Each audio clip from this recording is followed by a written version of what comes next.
Assalamualaikum warahmatullahi wabarakatuh.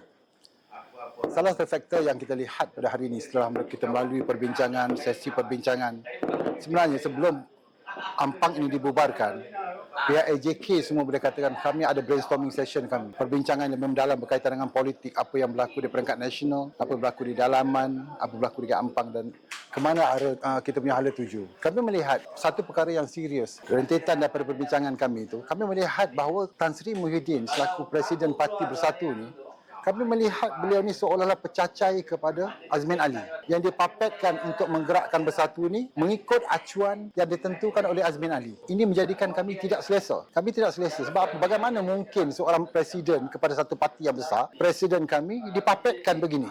Dan kita melihat betapa lemahnya pemimpin kami. Betapa lemahnya Presiden Parti Bersatu ini. Jadi setelah kami melihat dan meneliti secara mendalam, kami dapat berbaik kita keluar daripada parti beginilah. Pertama sekali sebabkan presiden kami lemah.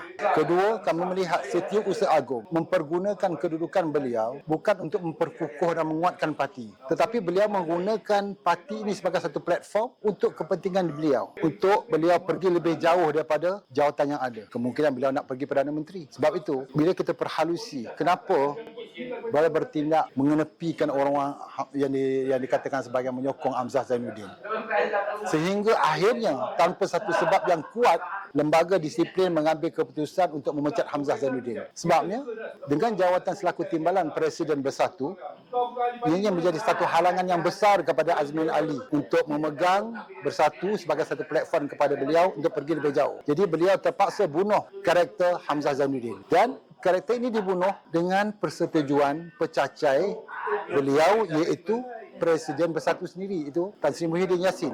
Jadi tidak ada gunanya kami berpayung kepada seorang yang begitu lemah. Kami melihat, semua AJK melihat bahawa Presiden Bersatu, iaitu Tan Sri Muhyiddin Yassin, seorang presiden parti yang begitu lemah dan bertaraf pecacai kepada Azmin, dan kami tidak mahu hidup atau bertuan kepada seorang pemimpin yang begitu rendah mutu dan kualiti kepimpinan beliau. Itulah sebabnya kami mengambil keputusan kita bubarkan Bersatu Ampang, kita keluar daripada Bersatu ini, sebab Bersatu ini bukan lagi dasar dan asas perjuangannya bukan Abata lagi, tetapi dasar dan perjuangan kini menjurus kepada untuk menaikkan seseorang. Itulah keputusan yang telah dibuat oleh AJK, majoriti AJK bahagian Bersatu Ampang.